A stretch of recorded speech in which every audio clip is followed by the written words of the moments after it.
Baruch atah Adonai Eloheinu melech haolam, asher kideshanu bemitzvotav betzivanu, leyot or legoyim benatan lanu et Yeshua Meshicheinu or haolam. Bendito seas tú, Adonai nuestro Elohim, Rey del universo, quien nos santificas con tus mandamientos y nos mandas a hacer luz para las naciones, y nos das a Yeshua, nuestro Mesías, la luz del mundo. Amén. Amén.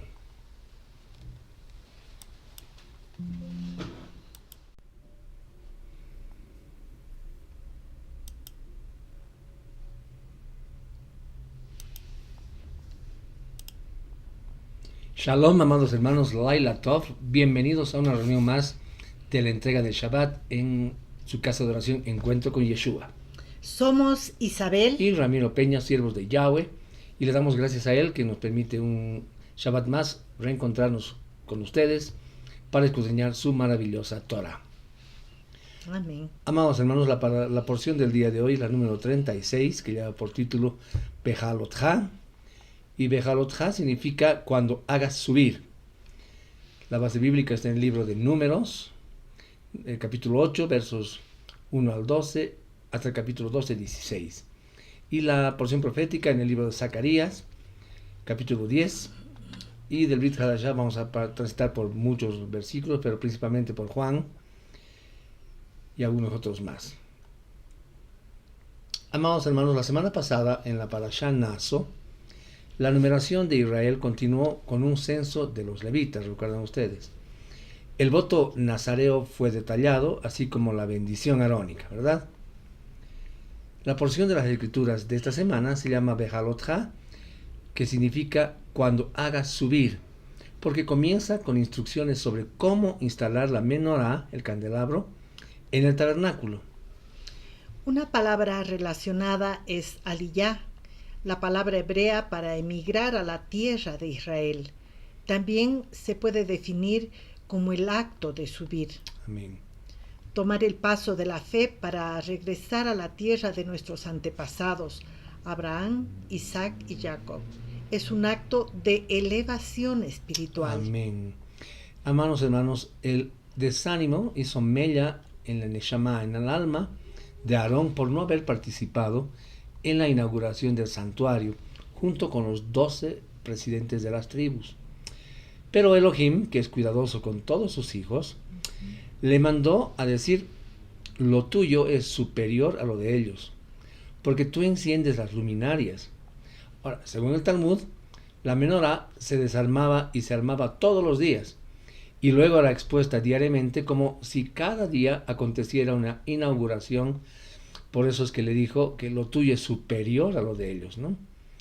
Todos los días, sin fallar un solo día, Aarón encendía la menorá con el mismo entusiasmo, alegría y emoción del primer día. En el momento en que Aarón encendía el candelabro, acá en la tierra, en el cielo se encendían luces, dicen, ¿no?, que traían bendiciones y alegría al mundo. Elohim, según el Midrash, quiere que los israelitas consideren la luz que brilla en el santuario como símbolo de la antorcha de la verdad y de la justicia que puede iluminar el mundo. La paz y la tranquilidad reinan en el mundo cuando los corazones están iluminados. Amén. Las lámparas del candelabro de la menorá tienen varias representaciones. Entre las principales, decimos, representan los 7 días de la semana, a los 7 días de la creación, que incluyen el Shabbat.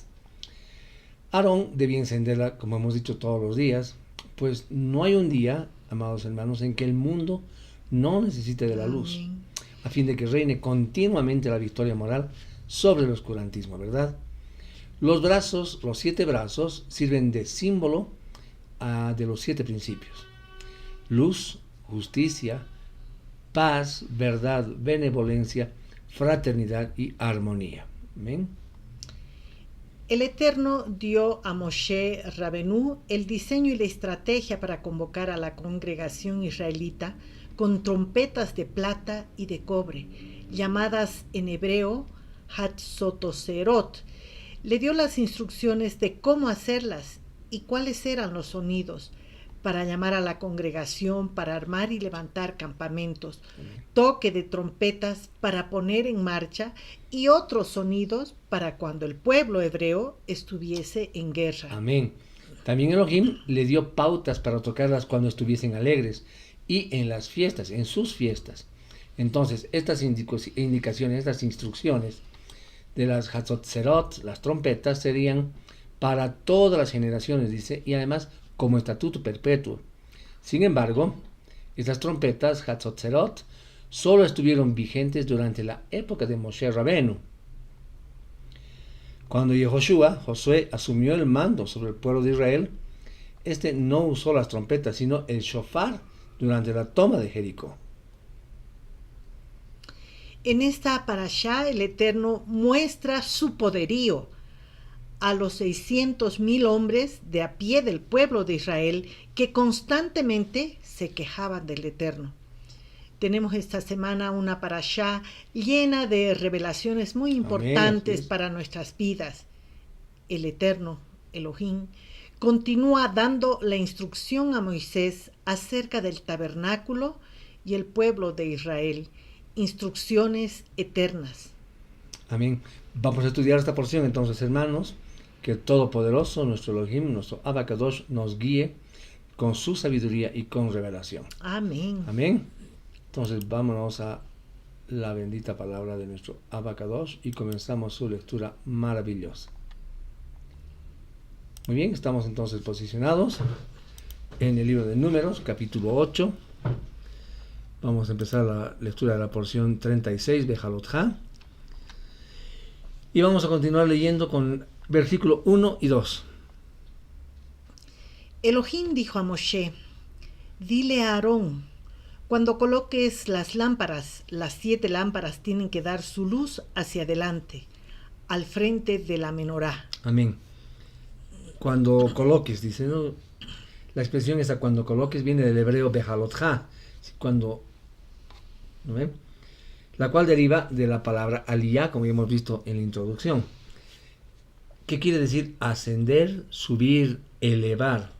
Entonces esto nos da dos posibles ideas. La primera es que el candelabro, la menorá, se encontraba en un lugar alto, por lo que Aarón debía subir para encenderlo.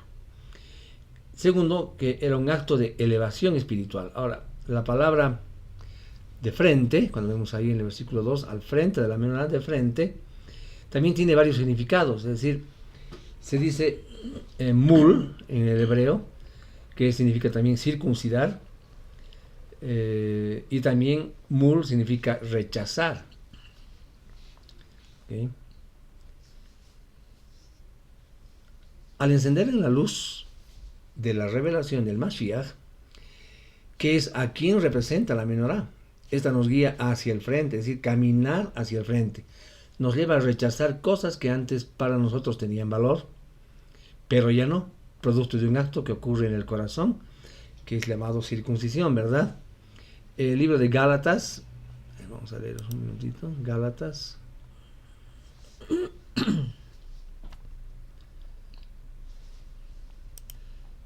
2:20,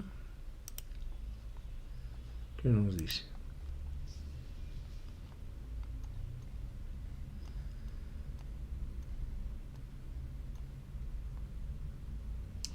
Cuando el Mashiach fue ejecutado en el poste como un criminal, yo también lo fui. Así que mi soberbio ego ya no vive, sino que el Mashiach vive en mí. Y la vida que ahora vivo en el cuerpo, la vivo por la misma emuná, fe del Ben Elohim, quien me amó y se entregó a sí mismo por mí. Amén. Y veamos que nos dice Colosenses 2:11.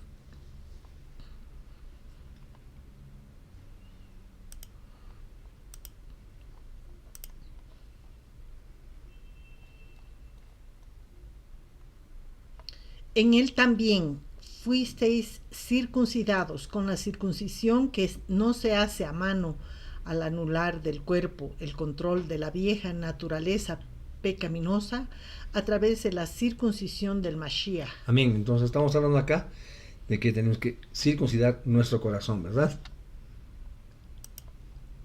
Amén. Volvamos a Números 8:7.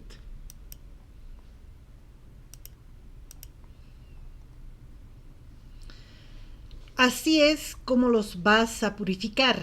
Rocía el agua de purificación sobre ellos. Haz que se rasuren todo su cuerpo con una navaja y haz que laven sus ropas y se laven a sí mismos. Amén. Este era un caso especial de purificación, puesto que no le era permitido a los Kohanim, a los sacerdotes, rasurarse la barba.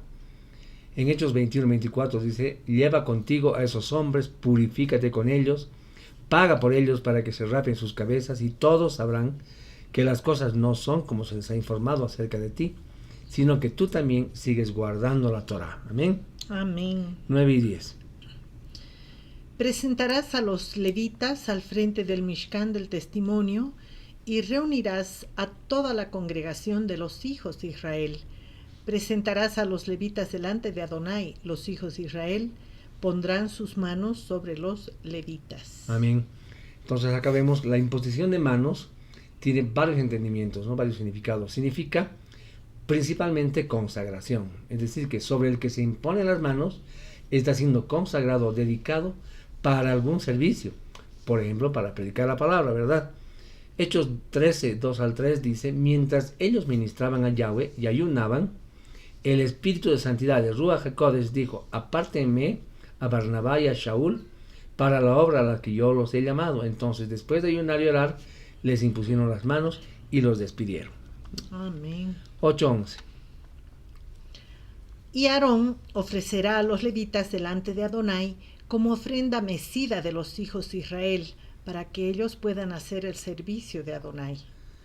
Porque cuando hablamos de cuando Aarón va a ofrecer a los levitas, está hablando de designar también. Y la palabra usada para designar en el hebreo se dice nuf, que quiere decir hacia arriba, mecerse hacia adelante y hacia atrás, rociar, convocar, frotar, levantar, esparcir, mover, perfumar, presentar. Entonces esto nos da la idea de dos cosas. Primero, que Aarón, como sumo sacerdote, consagraba a los demás levitas para su ministerio. Y segundo, que estos levitas eran presentados como una ofrenda a Yahweh. Amén. 12 al 14. Los levitas pondrán sus manos en la cabeza de los novillos. Uno lo ofrecerán como ofrenda de pecado y el otro como ofrenda de ascensión. Para Adonai, para hacer expiación por los levitas. Pondrás a los levitas delante de Aarón y sus hijos y los ofrecerás como ofrenda mecida a Adonai. De esta forma apartarás a los levitas de los hijos de Israel y los levitas me pertenecerán a mí. Amén. Entonces acá vemos dos grandes verdades. Primero, que los levitas eran hombres y mujeres apartados o consagrados, es decir, diferentes a las demás tribus de Israel. Y también que eran propiedad de Yahweh para su servicio. 15. Después de eso, los levitas entrarán y harán el servicio del Mishkan del Testimonio. Tú los purificarás y los ofrecerás como ofrenda mecida. Okay, entonces vemos acá que es imposible comenzar a ministrar si no ha sido consagrado para ello. Es decir, si no se ha cumplido con el ritual de purificación, así como con la imposición de manos para la congregación. Entonces no se debe iniciar el servicio al cual hemos sido llamados. El Rab Shaul, el apóstol Pablo, dijo en 1 Timoteo 4:14: no descuides el don que está en ti, que se te ha dado por medio de profecía, con la imposición de manos del concilio de ancianos. Entonces esto nos da a entender que en el Brit Hadashah continúa esa exigencia para el ministerio, ¿verdad? Hemos visto que hay números, que es en la Torah, pero también en 1 Timoteo 4:14 se repite lo mismo, ¿no? En el Brit Hadashah. 18 y 19.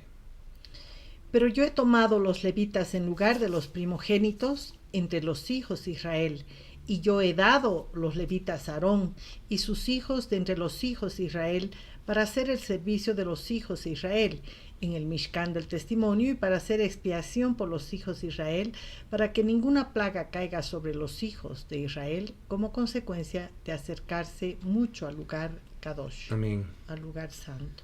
Aarón era el líder de los levitas. Ellos le debían responder a él.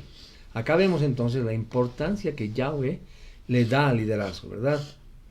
De igual manera, estos levitas eran responsables por los asuntos espirituales del pueblo, es decir, ellos eran los encargados del servicio del Mishkan, así como de hacer expiación por el pueblo, para que de esa manera el pueblo no se acercara al Mishkan, acarreando para sí consecuencias devastadoras. Entonces, esto ejemplifica una vez más la importancia de no hacer lo que Yahweh no nos ha ordenado. Vamos a leer desde el 24 hasta el 20, desde el 23 al 25. Y habló Adonai a Moshe diciendo: Aquí están las instrucciones referentes a los levitas. Cuando ellos alcancen la edad de 25 años, comenzarán a hacer sus deberes sirviendo en el Mishkan del Testimonio, y cuando alcancen la edad de 50, ellos cesarán de hacer este trabajo y no servirán más. Asistirán a sus hermanos que están cumpliendo con sus deberes en el Mishkan del Testimonio, pero ellos mismos no harán ningún trabajo. Esto es lo que harás con los levitas referente a sus deberes. Amén. Entonces, no solo Yahweh establece el servicio, sino la duración del mismo. De esta manera se controla y evita el trabajo tanto para los menores de edad como para los ancianos. Amén. Amén. Vamos al capítulo 9, versos 1 y 2. Adonai habló a Moshe en el desierto Sinaí en el primer mes del segundo año después que ellos habían salido de la tierra de Egipto. Él dijo: Deja que los hijos de Israel observen Pesaj en su tiempo designado. Amén. Amados hermanos, las fiestas, los Muedim, son tiempos señalados, son citas con Elohim.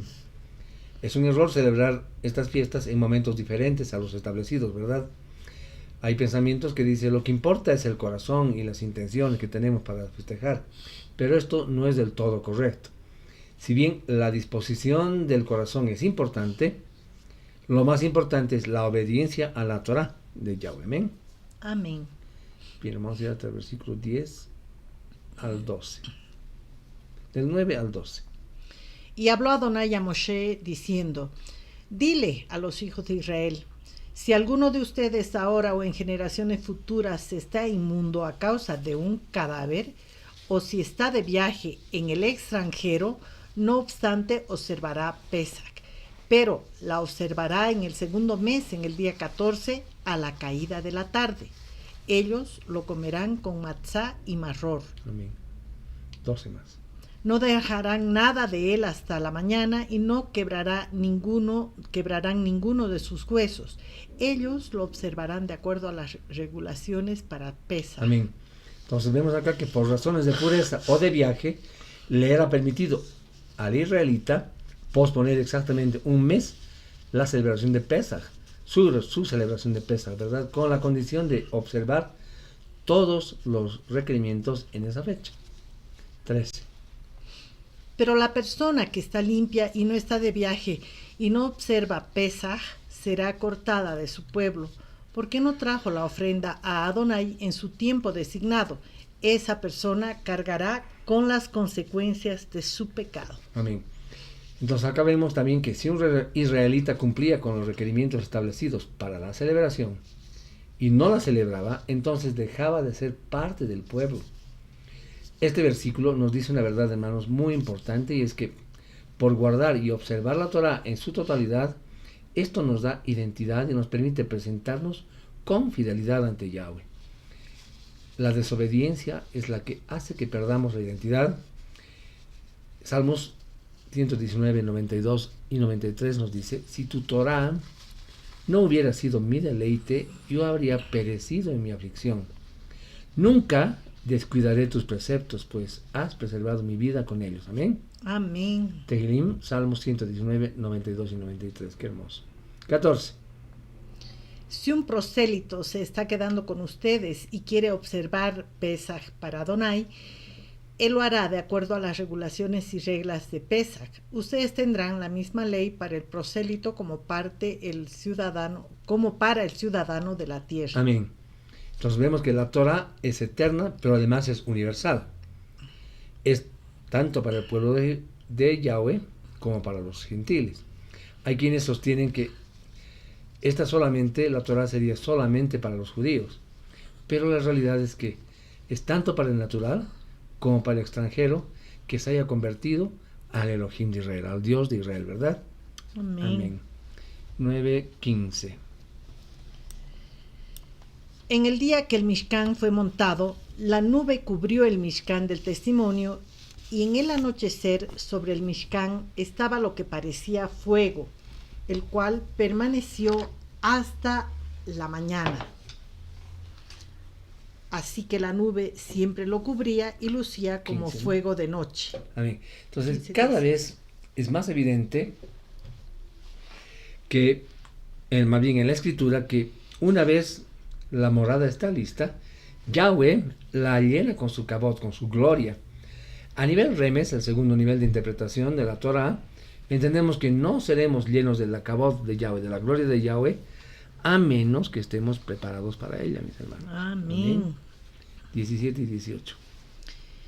Cuando fuera que la nube era levantada de encima de la tienda, los hijos de Israel continuaban sus viajes y ellos acampaban cuando la nube se detenía. A la orden de Adonai, los hijos de Israel viajaban a la orden de Adonai. Ellos acampaban y por el tiempo que la nube se quedara sobre el Mishkan, ellos se quedaban en el campamento. Amén. La nube tipifica la presencia de Yahweh. La escritura nos dice claramente en este pasaje que la nube y la columna de fuego son manifestaciones de la presencia del Altísimo, ¿verdad? De la misma forma, hermanos, Yeshua, quien es la manifestación más elevada de Yahweh, se ha manifestado a los hombres, ¿verdad? El Rab Shaul lo decía en Colosenses 1:15, Él es la imagen visible del Elohim invisible. Él es el supremo de toda la creación. Amén. Amén. No cabe duda, ¿no? Así Yeshua es Yahweh. Repetimos Colosenses 1:15. Él es la imagen visible del Elohim invisible. Él es supremo, es el supremo de toda la creación. Amén. Amén. 23. Por orden de Adonai acampaban y por orden de Adonai levantaban el campamento, cumpliendo lo dispuesto por Adonai según la orden de Adonai por conducto de Moshe. Amén. Entonces vemos acá que la obediencia a Yahweh se manifiesta también en la obediencia a los líderes impuestos por él. El Rab Shaul nos habla también en Romanos 13, 1-2, que todas las personas debemos someternos a las autoridades superiores, porque también nos dice que no hay autoridad que no provenga de Yahweh, ¿verdad? Amén. Entonces también nos dice que el que se opone a la autoridad, se opone a la disposición de Yahweh. Amén. Amén. Vamos al capítulo 10, versos 1 y 2. Y habló Adonai a Moshe diciendo: haz 2 trompetas, hazlas de plata martillada, úsalas para llamar a la asamblea y para sonar el llamado para mover el campamento.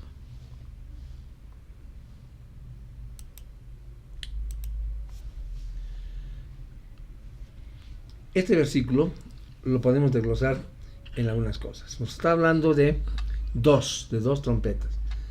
Y el 2 está representado por la letra Bet, que representa la morada de Yahweh, o su casa, o su templo.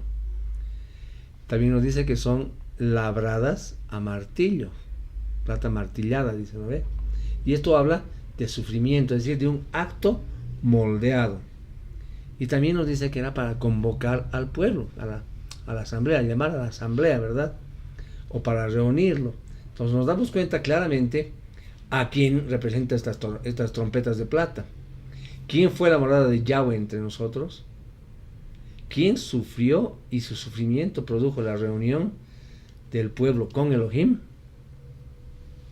¿De quién estamos hablando, hermanos? De Yeshua.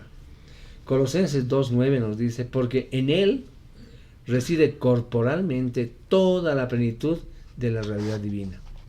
Amén. Efesios 2:14 nos dice, porque él es nuestro Shalom, que de ambos nos hizo uno. Él derribó en su carne la barrera de división, es decir, la hostilidad. Amén. Amén. Entonces, sin duda alguna, Acá nos está hablando de Yeshua, ¿verdad? En estos dos versículos que acabamos de leer.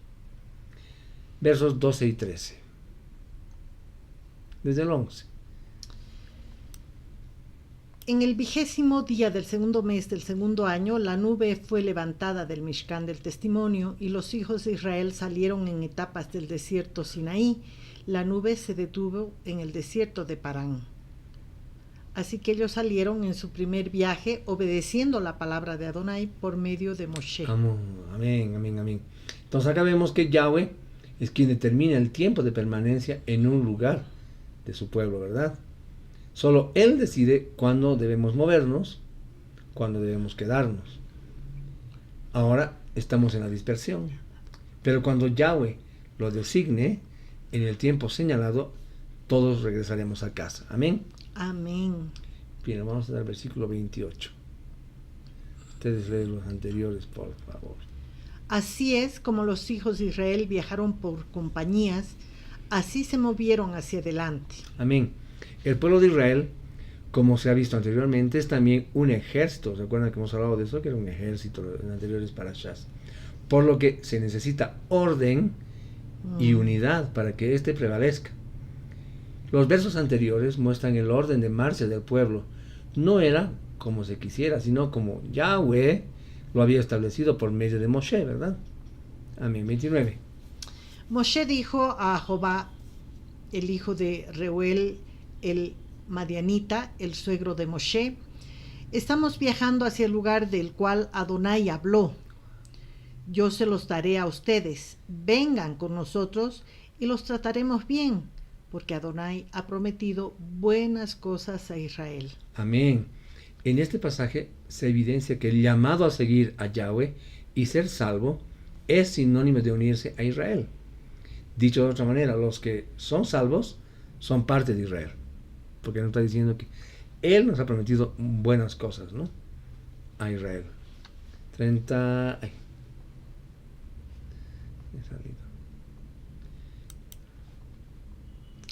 me salí sin querer.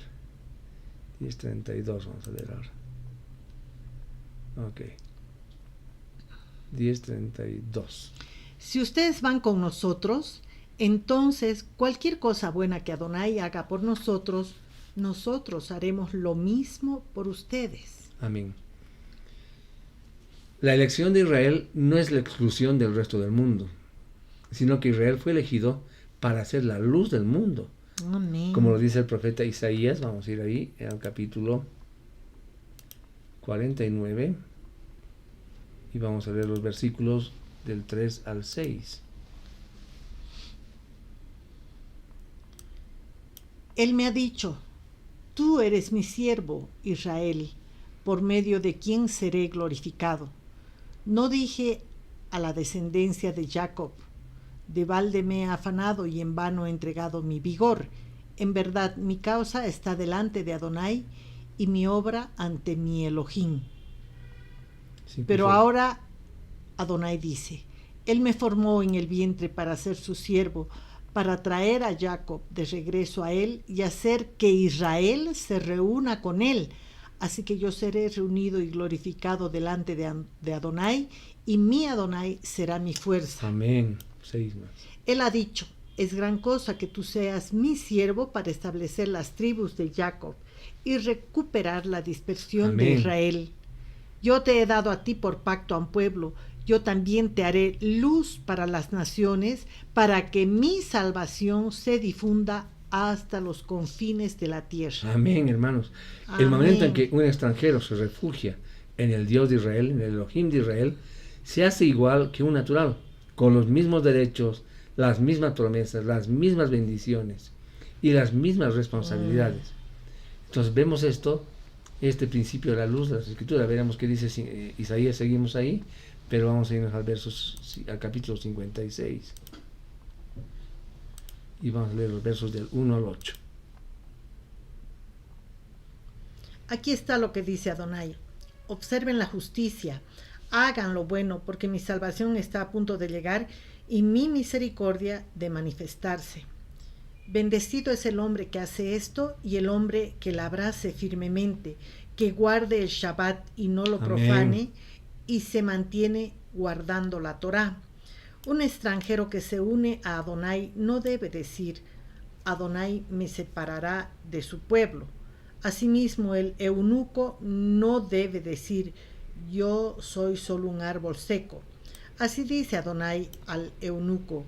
En tanto al eunuco que guarda mi Shabbat, que escoge lo que me agrade y se mantenga firme en mi pacto, en mi casa, dentro de mis muros, yo le daré poder y un nombre, un lugar honorable, mayor que el de mis hijos e hijas. Yo le daré un nombre eterno que no será cortado. Y los extranjeros que se unen a Adonai para servirle, para amar el nombre de Adonai y para ser sus obreros, todos los que guardan Shabbat y no lo profanan, y se mantengan firmes a mi pacto. Yo los traeré a mi monte Kadosh y los haré regocijarse en mi casa de oración. Sus ofrendas de ascensión y sus sacrificios serán aceptados en mi altar, porque mi casa será llamada casa de oración para todas las naciones. Adonai Elohim dice, el que reúne a los cautivos de Israel, hay otros que yo reuniré aparte de los que ya he reunido. Amén. Amén. Ahora vamos a ver Efesios.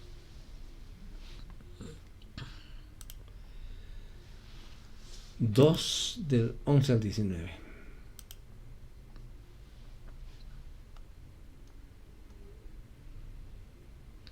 Por lo tanto, recuerden el estado en que estaban antes. Ustedes, goyín de nacimiento, llamados incircuncisos por aquellos que por una simple operación en la carne son llamados circuncisos.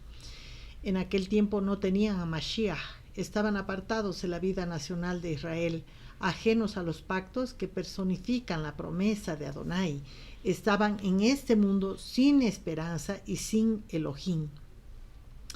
Pero ahora ustedes que estaban muy lejos han sido hechos verdaderos ciudadanos de Israel por medio del derramamiento de la sangre del Mashiach. Porque Él mismo es nuestro Shalom. Él nos ha hecho a ambos pueblos uno y ha derrumbado la Mejitzá que nos dividía, destruyendo en su carne las enemistades, la ley de mandamientos en orden a ritos, los sacrificios de animales y ordenanzas humanas. Él hizo esto para crear en unión con él mismo de los dos un nuevo hombre, haciendo shalom, para así reconciliar para Adonai mediante el poste ambos pueblos en un solo cuerpo. Siendo ejecutado como un criminal, mató en sí mismo esa separación. Amén. Y vino y anunció como buenas noticias, shalom a ti que estabas lejos y shalom a aquellos que estaban cerca. Buenas noticias que por medio de él ambos tenemos acceso en un ruaj al Padre. Amén. Así que entonces ya no sois extranjeros ni desconocidos, sino de la misma ciudadanía con el pueblo de Adonai y miembros de la misma familia de Adonai. Amén. Gracias, amén. Baruch Hashem. Gracias, Abba. Amén. Veremos. 35 y 36. Y cuando partía el arca, decía Moshe, levántate, Adonai, y sean dispersados tus enemigos y huyan delante de ti los que te aborrecen. Y cuando ella se posaba, decía, reposa, Adonai, en medio de las decenas de miles de millares de Israel. Amén. Amén. Este pasaje, hermanos, nos cuenta que cada vez que el pueblo salía, Moshe pedía la bendición a Yahweh para la marcha. Y de la misma manera, cuando acampaban, pedía nuevamente la bendición para protección y seguridad. Esto nos enseña que para todo lo que vayamos a hacer, debemos pedir la bendición de Yahweh. Amén. Amén. Okay, vamos a leer el versículo 1. Pero el pueblo comenzó a quejarse de su mala suerte a oídos de Adonai. Cuando Adonai lo oyó, su ira se encendió. Así que fuego de Adonai se encendió contra ellos y consumió las orillas del campamento. Amén, hermanos. La queja es una afrenta a Yahweh porque demuestra primero que la idea de que Elohim no es suficiente para llenar nuestras necesidades, o la percepción de que Él no es justo, o la actitud de ser mal agradecidos. En complemento de estas tres ideas sumadas denotan una completa falta de emuná, de fe obediente y de fidelidad, ¿verdad? Lo triste en este caso es que ese mismo pueblo había visto antes la mano de Yahweh obrar milagrosamente en su liberación y en su sustento a través del desierto. Esta actitud provoca la ira de Yahweh. Hebreos 11:6 dice: y sin fe es imposible agradarlo, porque es necesario que el que se acerque a Elohim crea que Él existe y que recompensa a los que le buscan. Amén. Amén. 5 y 6. Recordamos el pecado que comíamos en Egipto, no nos costaba nada. Recordamos el pescado que comíamos en Egipto, no nos costaba nada. Y los pepinos, los melones, los puerros, los ajos. Pero ahora no estamos desfalleciendo, no tenemos nada que mirar, solo este maná. Amén. Vemos acá este desprecio por el maná, que fue muy desagradable, ¿verdad? La parte de la murmuración, hermanos, es una actitud desagradecida del pueblo. Y esto le fue detestable a Elohim, pues este pan celestial representaba a nuestro Mashiach. Y ellos ya lo estaban rechazando, ¿no? Juan 6:41 y Yohanan 6:41 dice: los judíos murmuraban entonces acerca de él, porque había dicho: yo soy el pan que descendió del cielo. ¿Se dan cuenta? Qué cosa más hermosa. Hermoso. Juan 6:51 dice: yo soy, decía Yeshua, el pan vivo que descendió del cielo. Si alguno come de este pan, vivirá para siempre, y ciertamente el pan que yo daré por la vida del mundo es mi carne. Amén. Baruch y más adelante Hashem. Yohanan 6:58 dice: este es el pan que descendió del cielo, no como los padres comieron y murieron. El que come este pan vivirá para siempre. Amén. Amén. Entonces, si despreciar a Mashiach es grave para los que no son su pueblo, peor es para los que lo son y lo rechazan, ¿verdad? Hebreos 19:29-30 dice: ¿cuánto mayor castigo pensáis que merecerá el que pisoteare al Hijo de Dios y tuviere por inmunda la sangre del pacto en la cual fue santificado, e hiciere afrenta a Ruach de gracia? Pues conocemos al que dijo: mía es la venganza, yo daré el pago, dice el Adón. Y otra vez, el Adón juzgará a su pueblo. Horrenda cosa es caer en manos del Elohim vivo. Entonces, hermanos, a algunos les preocupan más los sabores que dejaron en el mundo que las cosas que disfrutan ahora en el Mashiach, que las que disfrutamos ahora en el Mashiach, ¿verdad? De hecho, algunos también se engañan a sí mismos pensando que pueden vivir como en el mundo, pero estando dentro del pueblo de Elohim. Amén. Amén. 9. Cuando el rocío se asentaba en el campamento durante la noche, el maná venía con ello. Amén. Este pasaje nos demuestra la fidelidad de Yahweh para su pueblo. A pesar de que se quejaban y a veces eran desobedientes, independientemente de los pecados que pudieran cometer, aún así, hermanos, cada día el maná caía para sustentarlos. Esto nos enseña el amor incondicional que tiene Elohim por Israel. El profeta Jeremías, en el capítulo 31, versos 3 al 5, nos dice: Yahweh se me reveló desde antaño diciendo: con amor eterno te he amado, por eso te he prolongado mi favor, te edificaré firmemente otra vez, oh Virgen de Israel. De nuevo tomarás tus panderos y saldrás al ritmo de las bailarinas. Otra vez plantarás viñas en los montes de Samaria, y los que las planten las disfrutarán. Amén. Amén. 14. Yo solo no puedo cargar este pueblo completo por mi cuenta. Es mucho para mí. Bien, independientemente del estrés de Moshe, producido por la actitud del pueblo, él reconoce una verdad importante, y es que el liderazgo no es un asunto de una sola persona, hermanos. La labor en el reino nos incluye a todos, puesto que todos tenemos funciones únicas e intransferibles, ¿verdad? Es decir, que a Yahweh ya nos dotó de dones y talentos para que le sirvamos donde y como Él ya lo había determinado para cada uno de nosotros. Y ustedes conocen el pasaje de 1 Corintios 12, del 12 al 27, donde habla, Rab Shaul compara al pueblo de Elohim con un cuerpo, ¿verdad? Eso pueden leerlo ustedes. 17. Yo descenderé y hablaré contigo allí, y yo tomaré algo de ruaj que posa sobre ti y lo pondré sobre ellos. Entonces ellos llevarán la carga del pueblo junto contigo para que tú no la tengas que cargar solo. Amén. Entonces la tarea de guiar un pueblo no es asunto de una sola persona.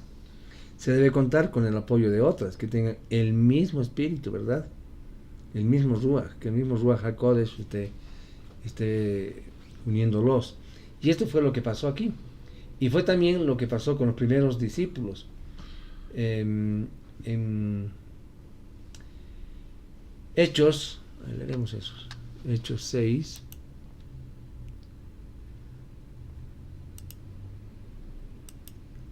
Del 2 al 6. Así que los 12 convocaron una reunión general de los Talmidim y dijeron: no es apropiado que seamos nosotros negligentes con la palabra de Adonai para servir mesas.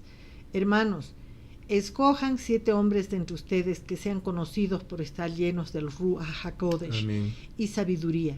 Nosotros lo designaremos para que estén a cargo de este asunto importante, pero nosotros daremos completa atención a la oración constante y a servir a la palabra, estudio y enseñanza. Lo que ellos dijeron fue aceptado por todos en la reunión. Eligieron a Sefanián, un hombre lleno de fe y del Ruach HaKodesh, Filipos, Procoro, Nicanor, Timón, Parmenas y Nicolás, quien era un prosélito de Antioquia. Presentaron estos nombres a los emisarios, que oraron e impusieron sus manos sobre ellos. Amén. Amén.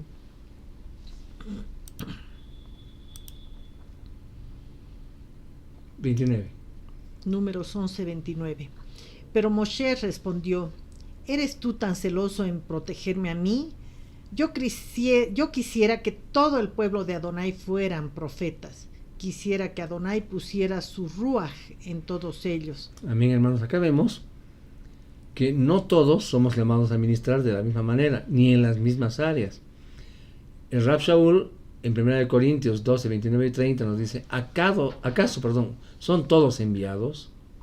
¿Todos profetas? ¿Todos maestros? ¿Acaso hacen todos milagros? ¿Acaso tienen todos dones de sanidades? ¿Acaso hablan todos en otros idiomas? ¿Acaso interpretan todos? Rab Shaul. Hermanos, a cada uno se le da un ministerio diferente y único. Ninguno es más importante que el otro, puesto que todos son necesarios. Esto no debe ser motivos ni de celos ni de contienda. Amén. Amén. Capítulo 12, 1 y 2. Miriam y Aarón comenzaron a criticar a Moshe a causa de la mujer etíope con la cual él se había casado, porque de hecho se había casado con una mujer etíope. Ellos dijeron: es verdad que Adonai solamente ha hablado a Moshe, ¿no ha hablado él con nosotros también? Adonai los oyó. Hermanos, la murmuración desagrada a Yahweh. No importa de quién salga. Como se ha visto anteriormente, el que murmura contra alguien murmura contra Elohim, ¿verdad? Debemos tener presente que el líder que tenemos ha sido puesto por Yahweh. Entonces el hecho de murmurar contra él es como murmurar contra el que lo puso, es decir, contra Elohim. Debemos tener cuidado entonces con el celo ministerial, ¿verdad? La base de los privilegios que Elohim le otorga a las personas en cuanto a su revelación tienen 2 características. Una es la humildad y la otra es la obediencia. Amén. 3. Ahora este hombre Moshe era muy manso, más que nadie en la tierra. Amén. La cualidad que más engrandece, hermanos, a un hombre de Torah es la humildad. Yeshua nos enseña en Mateo 23, 11 y 12 que el mayor entre ustedes se haga servidor de los demás, porque el que se enaltece lo humillarán y al que se humilla lo enaltecerán. Amén. Amén. 6 y 7. Él les dijo a ellos: escuchen a lo que yo digo. Cuando hay un profeta entre ustedes, yo, Adonai, Me hago conocido a él en una visión. Yo hablo con él en un sueño. Pero no es esa forma con mi siervo Moshe. Él es el único que es fiel en mi casa completa. Amén. Hay una traducción de la Biblia textual de este versículo que dice: no hacía mi siervo Moisés, que es fiel en toda mi casa. La palabra fiel en hebreo se dice amán, tenés Strong 539, y quiere decir levantar, mantener, criar como padre, firme, fiel, confiado, duradero, estable, firme, leal. También significa criar, sustentar, dar consistencia a los primeros pasos del niño. Es como enseñarles a andar, a comer, a hablar, ¿okay? Como una nodriza. Entonces, ser fiel, mis hermanos, es enseñar a otros a dar los primeros pasos. Es a ser fiel a Elohim, a permanecer firme en Elohim, a ser probado, hallado verdadero delante de Él, a ser fiel, también es ser hallado en todo tiempo, en verdad, en integridad. ¿Sí? Tiene que tener el carácter estable y un corazón conforme al corazón de Elohim. Entonces la fidelidad, hermanos, tiene gran recompensa. La revelación de Yahweh es para con nosotros cuando somos fieles a Él. Amén. Amén. 8. Con él yo hablo cara a cara. Amén. Y claramente, no en enigmas. Él ve la imagen de Adonai. Así que, ¿por qué no tienen temor de criticar a mi siervo Moshe? O sea, le estaba hablando Yahweh a la gente que murmuraba, ¿verdad?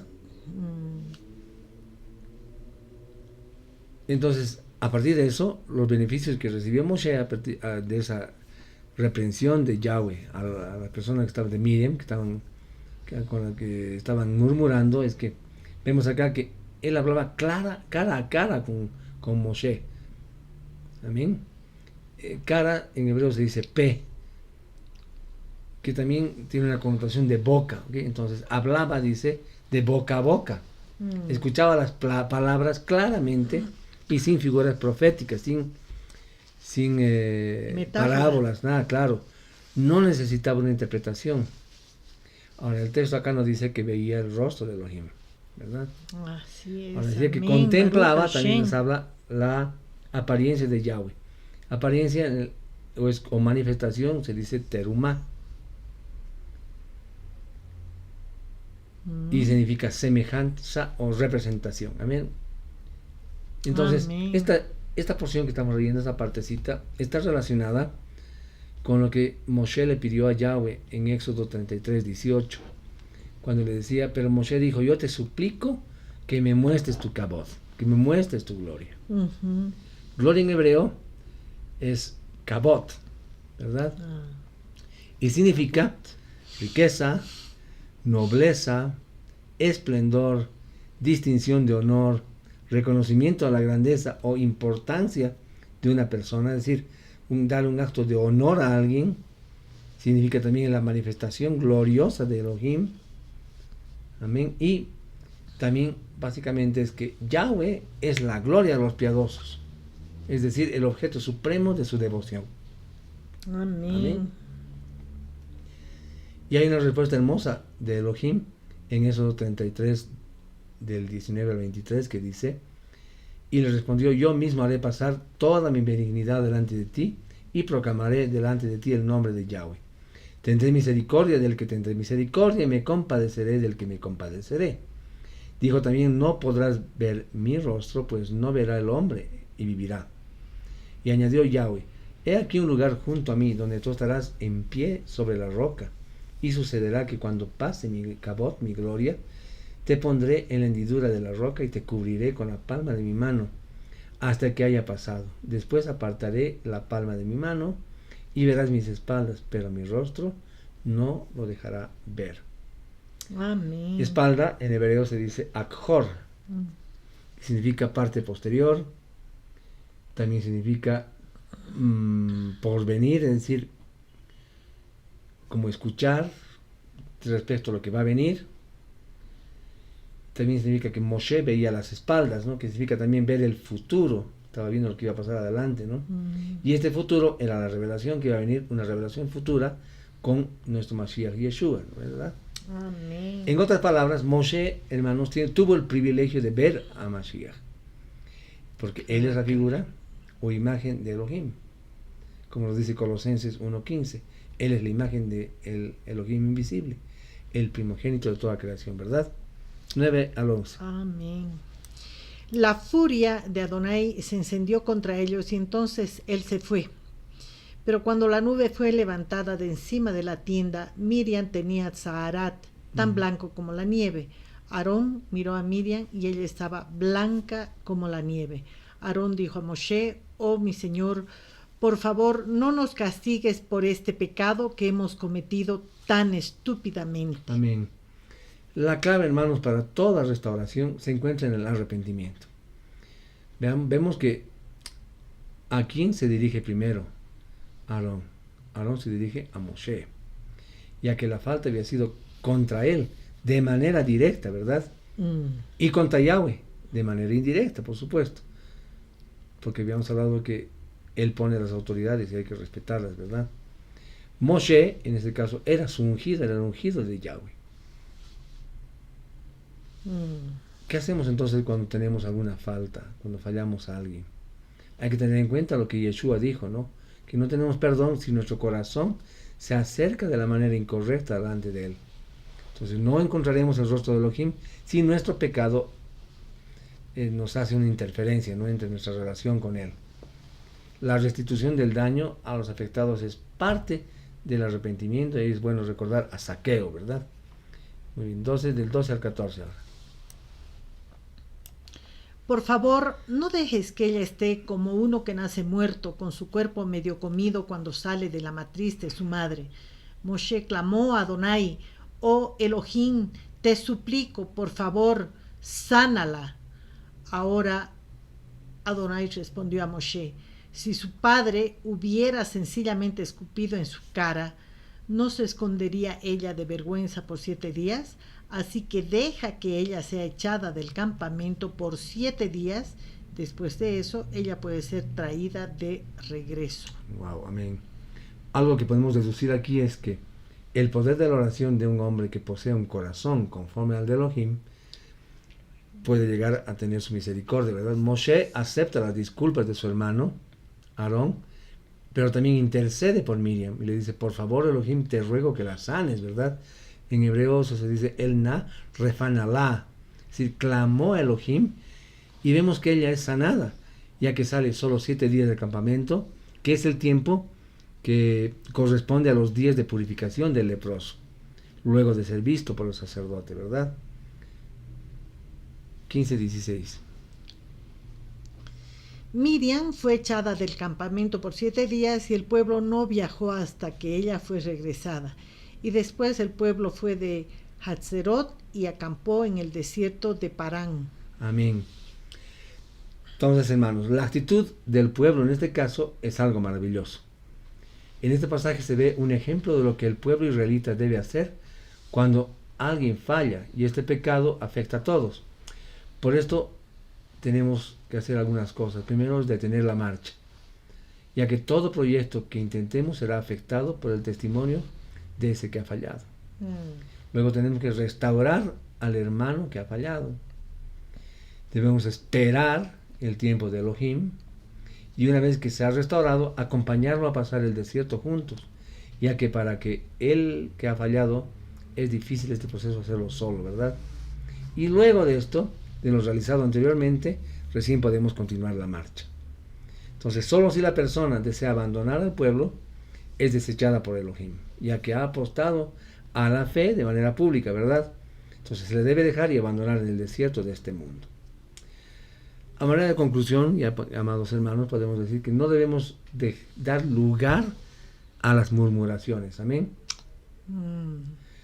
Segunda de Corintios 12:20 nos dice: pues me temo que cuando llegue no os haya tales como quiero, y os he hallado de vosotros, cual no queréis, que hay entre vosotros contiendas, envidias, iras, divisiones, maledicencias, murmuraciones, soberbias, desórdenes. Amén.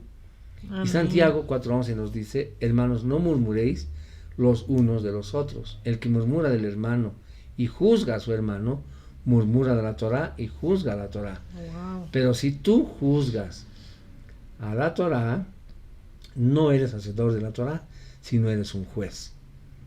Y el versículo siguiente de Santiago 4, el versículo 12 dice, uno solo es el dador de la Torá, que puede salvar y perder. Pero tú, ¿quién eres para que juzgues a otro? Entonces, amados hermanos, no es lo mismo juzgar un caso de pecado de una persona por parte del liderazgo que un acto de murmuración.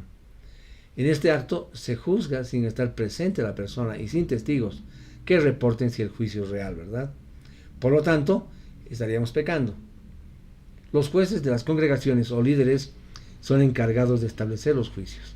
Entonces, hermanos, debemos evitar nosotros caer en murmuración, en chismes, ¿no? Además, hemos leído que Santiago deja claro que la murmuración induce hacia el juicio de una persona si es salva o no. Entonces, esto sabemos que es algo que solamente le corresponde a nuestro Abacadosh, ¿verdad? Amén. Amén.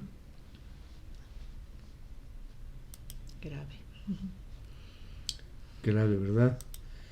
Y con esto, mis amados hermanos, habríamos concluido la lectura de la porción de este Shabbat, agradeciéndole a nuestro Abacadosh que nos ha permitido escudriñar su escritura y nos ha permitido entender lo que hoy nos quiere revelar, lo que nos quiere comunicar. Le rogamos a Él que, si está en su voluntad, podamos reunirnos el siguiente Shabbat para continuar con la lectura de su maravillosa Torah. Un Shabbat más. Amén. Entonces, con nosotros serán nuestros amados hermanos hasta el siguiente Shabbat, si Él así lo permite, deseándoles que la bendición de nuestro Abacadosh descienda sobre todos ustedes, los acompañe durante esta semana que está comenzando el día de hoy. Amén. Que esta semana que se inicie venga cargada de bendiciones, venga cargada de lindas y hermosas sorpresas de parte de nuestro Adonai. Gracias por su atención. Buenas noches. Amén. Shabbat Tov, mis hermanos. Shabbat Tov. Shabbat Tov.